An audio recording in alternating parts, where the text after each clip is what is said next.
Глава 47. Когда перед глазами замелькали вспышки серебристого света, Сэлянь даже не успел толком ничего подумать. Первой его реакцией было закрыться рукой, ведь на запястье повязана жая, которая в случае опасности сама по себе защитит его от удара. Однако серебристые бабочки не выказали ни единого намерения напасть на него, лишь облетели принца и ринулись к двоим небожителям, которые только что колотили друг друга, сцепившись в драке.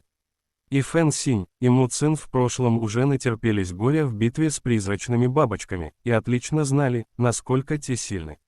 Разве могли они в такой момент допустить небрежность? Практически в тот же миг оба синхронно вскинули руки и выкрикнули: «Щит!» Несметное множество серебристых бабочек, шелест крыльев которых был подобен ураганному ветру, налетели на двоих небожителей. Тут же послышался частый громкий стук, будто капли проливного дождя разбивались о землю, и засверкали яркие белые вспышки, похожие на брызжущие во все стороны искры. Это бабочки натолкнулись на невидимый барьер. Оказалось, что Фэн Синь и Му Цин выставили перед собой два магических щита. Но даже если щит мог на время заслонить их от атаки, бабочки ринулись вперед неудержимо прибывающей волной, с бешеным напором, будто мотыльки, летящие на огонь. Дождь из бабочек оказался настолько мощным, что оба небожителя, хоть и не слишком явно, начали понемногу отступать. Секундное замешательство обошлось потерей преимущества. Если снять щит, призрачные бабочки немедленно доберутся до них, но поддержание магического барьера не давало возможности выхватить оружие. Поэтому Фэн Синю и Му Цину только и оставалось, что в душе издать страдальческий вопль, стиснуть зубы и из последних сил держать оборону. Фэн Синь ухватил взглядом Сэляня, который так и стоял на месте, опустив голову, и немедля крикнул ему: «Твое высочество, поберегись, не стой там как вкопанный, скорее зайди за щит». К его великой неожиданности, Сэлянь повернулся, совершенно целехонький, и растерянно свел брови. Внимательно приглядевшись, двое небожителей на месте едва не выплюнули фонтаны крови в заоблачную высь. Перед ними предстала картина. Сэлянь со слегка озадаченным выражением лица держит на ладони призрачную бабочку. Когда остальные ее подруги хлынули во дворец неудержимым вихрем, эта малютка порхала намного медленнее и не поспевала за основным отрядом. А оказавшись перед Сэлянем, и вовсе несколько раз тяжело хлопнула крыльями. Принцу показалось, что она летит с огромным трудом, и, возможно, вскоре упадет без сил, если продолжит так стараться. Поэтому он невольно протянул руку и подставил ладонь. Бабочка тут же приземлилась и радостно затрепетала крылышками, явно не собираясь улетать. От такой картины у Фэн Синя на лбу едва не лопнули вены, он заорал: «Не прикасайся к этой твари!» Неожиданно Сэлянь ощутил, будто кто-то крепко сжал его запястье и с силой потянул, утаскивая в непроглядную тьму за воротами дворца. Но даже оказавшись в полной темноте, принц не ощутил ни капли беспокойства, даже совсем не насторожился. Темнота показалась ему мягкой броней, которая не только не представляла собой опасности, но и даровала неясное ощущение умиротворения. И хотя гость из темноты все еще не явил свой облик принцу, разве нужно было задаваться вопросом, кто это был, если первыми на место прибыли Сириби? «Стые бабочки!» Му Цин, будто не смея поверить в произошедшее, воскликнул: «Откуда у тебя взялось столько наглости, чтобы явиться в столицу бессмертных и учинять здесь беспорядки? Не слишком ли ты распоясался?» Ему ответил смеющийся голос: «То же самое могу сказать и о вас. Разве чиновники верхних небес не ведут себя подобным образом в моих владениях?» Сэлянь давно понял, кто именно его схватил, и все же, услышав знакомый голос совсем близко, принц ощутил, как дрогнуло сердце. Затем послышался голос Фэн Синя: «Хуа Чен, владыка прямо сейчас в столице бессмертных, немедленно отпусти пленника». Хуа Чен прыснул: «Посмотрим, хватит ли у вас духу заставить меня это сделать». Едва он договорил, как створки ворот дворца тяжело захлопнулись. Сэлянь чувствовал только, что Хуа Чен крепко сжимает его запястье и куда-то быстро ведет. Кругом стояла лишь чернота, в которой раздавался чистый приятный звон серебряных цепочек на сапогах, да еще явственно ощущалось, как дорога под ногами непрестанно то устремляется вверх, то опускается вниз, значит это действительно была не широкая и светлая главная улица столицы бессмертных, а какая-то дикая горная местность. Наверняка Хуа Чен связал врата дворца Синьлы с этой горной долиной при помощи сжатия тысячи ли. Вот только связать любое место в столице бессмертных с другим при помощи этой техники на самом деле было не так-то просто, и никто, кроме обитателей небесных чертогов, не мог это сделать. Как же подобное удалось Хуа Чену? Сэлянь только хотел спросить его об этом, как вдруг услышал над ухом оглушительный крик. «Ваше Высочество, где вы?» Гневный вопль принадлежал Фэн Синю. И хотя прогрохотал он совсем близко, самого небожителя не было видно. Он выкрикнул это в сеть духовного общения. От рева Фэн Синя у Сэляня заболели уши, а остальные небожители, потревоженные внезапным вопросом, в страхе заголосили. Что стряслось, генерал Наньян? Какая беда приключилась? Му Цин тоже вошел в духовную сеть и объявил. Тревога, Лин Вэнь здесь. Немедленно сообщи владыке, Сэлянь сбежал. Обычно его речь звучала мягко и благовоспитанно, теперь же в ней слышались нотки крайнего раздражения. Лин Вэнь отозвалась. Что, я немедленно отправляюсь во дворец Синьлы. Кто-то удивленно воскликнул. Посмешь его высочество наследный принц сбежал. Но разве он не находится под арестом во дворце Синьлы? Ши Цин Сюань также присоединился к сети духовного общения и произнес.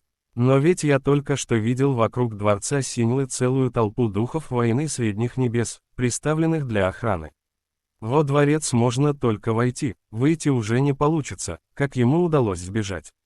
Фэн Синь вмешался. Да не сбежал он, его похитили. Ваше Высочество, вы нас слышите? Где вы сейчас находитесь? Услышав, что принца похитили, небожители изумились. Но ведь это столица бессмертных. Кто мог позволить себе подобное бесчинство? В одно мгновение сеть духовного общения заполнилась громкими восклицаниями и требованиями объяснений. Инцидент между советником Фан Синем и Лан Цаньцу все еще не был исчерпан. Цзюню запретил Сэлиню покидать дворец, а тот испарился. Это ли не напрасное порождение подозрений с его стороны, лишний повод для пересудов? Как бы то ни было, требовалось немедленно вернуть принца, а затем уже задавать вопросы. Поэтому Лин Вэнь отправилась разобраться в ситуации и выяснить теперешнее местонахождение Сэляня. Фэн Синь и Му Цин продолжили перекрикиваться в духовной сети, пытаясь снарядить отряд из нескольких богов войны, чтобы вместе броситься в погоню, а Ши Цин Сюань снова разбросал огромное количество добродетелей. В сети духовного общения воцарилась полная неразбериха. Все кричали, перебивая друг друга, так что Сэлиню не удавалось вставить и слова. Он набрал в грудь побольше воздуха и приготовился гаркнуть погромче, призывая небожителей к спокойствию, как вдруг Хуа Чен резко развернулся и протянул к нему руку со сложенными вместе двумя пальцами. Когда ледяные пальцы нежно коснулись виска принца, Хуа Чен со смешком произнес. «Ха-ха, давненько мы с вами не виделись, как поживаете?» Этот аккуратный жест позволил ему войти в сеть духовного общения чертогов верхних небес прямо через Сэляня. И сейчас эту фразу, полную непоколебимого спокойствия, слышал не только Сэлянь рядом с ним, но и все переполошившиеся небожители верхних небес в духовной сети. И стоило им ее услышать, сеть моментально погрузилась в гробовое молчание. Но при этом в душе у каждого раздался беззвучный крик ужаса. Недаром прозвучало обвинение в бесчинстве. Они-то думали, кто это мог быть. А оказалось, тот самый. Хуа Чен вновь произнес. «Не знаю, вспоминали ли вы обо мне. Я вот о вас ни секунды не вспоминал. Среди обитателей небесных чертогов немало небожителей действительно каждодневно помнили о нем глубоко в душе.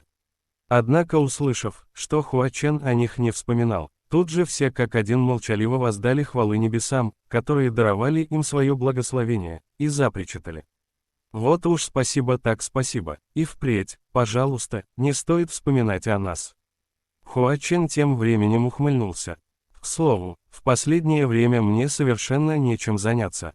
И если среди вас кто-то также страдает от безделья и хочет, к примеру, померяться силами, я с удовольствием составлю ему компанию. В контексте произошедшего смысл его слов был яснее ясного. Тот из вас, кто достаточно смел, чтобы отправиться за мной в погоню, в следующий раз станет тем, кому я брошу очередной вызов. Приняв вызов, вне всяких сомнений будешь бит. Не приняв, растеряешь всю свою репутацию. Это ли не самое что ни на есть неприкрытая угроза? Несколькими минутами ранее, когда все узнали, что Сэлянь не-то сбежал, не-то похищен, сеть духовного общения будто закипела и погрузилась в полнейший беспорядок, что здесь случалось очень редко. Небожители крайне встревожились из-за случившегося, а некоторые боги войны даже добровольно откликнулись на зов и приготовились присоединиться к погоне. В результате Хуа Чен всего 3 фразами в считанные секунды подавил волнение. Если бы Цзюню лично отдал приказ и отправил кого-то в открытую погоню, в таком случае выбора бы не осталось, служебные дела надлежало решать в соответствии со служебными принципами. Но сейчас, когда инцидент произошел так быстро, что вокруг все еще царила неразбериха, разумеется, никто не желал взваливать на себя лишние проблемы. Никто не хотел, чтобы Хуа Чен его запомнил. Поэтому все моментально притворились, что их здесь нет, но при этом все же навострили слух и стали внимательно наблюдать за дальнейшим развитием событий. В то же время в их душе потрясение так и накатывало волнами. Собиратель цветов под кровавым дождем ведет себя слишком бесцеремонно. Это ж надо, ворваться в чертоги верхних небес и похитить небожителя. Да еще какого, посмешище 3 миров. В конце концов, он этим хотел нам насолить или что? Сеть духовного общения погрузилась в молчание, лишь непрерывно сыпались гневные ворчания Фэн Синя. Хуа Чен же, договорив, убрал пальцы от виска Сэляня и сказал: «Не обращай на них внимания». У Сэляня вырвалось. Сань Лан, однако Хуа Чен отпустил его руку и произнес: «Это место располагается слишком близко от столицы бессмертных, идем скорее». Он говорил очень тихо, так что нельзя было расслышать в голосе каких-либо эмоций. Но то движение, с которым он отпустил Сэляня, оказалось очень быстрым, будто Хуа Чен отбросил его руку. Тут же вспомнив, как Сань Лан точно так же избежал прикосновения в самую первую их встречу, принц застыл на месте. Он хотел было спросить Хуа Чена, почему тот появился столь внезапно. И хотя он не думал об этом специально, его посетило смутное ощущение, что Хуа Чен явился спасти принца. Поэтому Сэлянь секундой ранее позвал его Сань Лан, не в силах сдержать смутную радость, закравшуюся в сердце. Но когда Хуа Чен резко отбросил его руку, Сэлянь немедля опомнился, с какой стати он решил, что Хуа Чен пришел спасти его. Ведь принц совсем недавно спалил пожаром Дом Блаженства и сбежал из призрачного города. Поэтому намного более вероятен другой вариант. Хуа Чен столь пристально следил за его перемещениями, чтобы призвать к ответу и снискать плату за понесенные потери. Повелитель Земли действовал в качестве шпиона в мире демонов, и Хуа Чен действительно схватил его, держал в плену и жестоко допрашивал. Но изначально в данном инциденте неправ был тот, кто отправился шпионить в чужие владения. А Сэлянь проник в призрачный город, перевернул весь Дом Блаженства в поисках пропавшего, да ко всему прочему устроил поджог. Несмотря на то, что причиной пожара послужили действия Ши Цинсюаня, решившего призвать ветер и подбавить огня, все же первый всполох пламени в оружейной принадлежал Сэлиню. В противном случае остальные, возможно, даже не догадались бы до подобного, как ни крути, а самая большая ответственность лежит на нем. Хуа Чен вел его вперед, а Сэлянь шел следом и чем больше размышлял, тем сильнее мучился угрызениями совести, тем больший стыд ощущал. Не выдержав, он произнес: «Сань Лан, прости». Шаги Хуа Чена неожиданно застыли.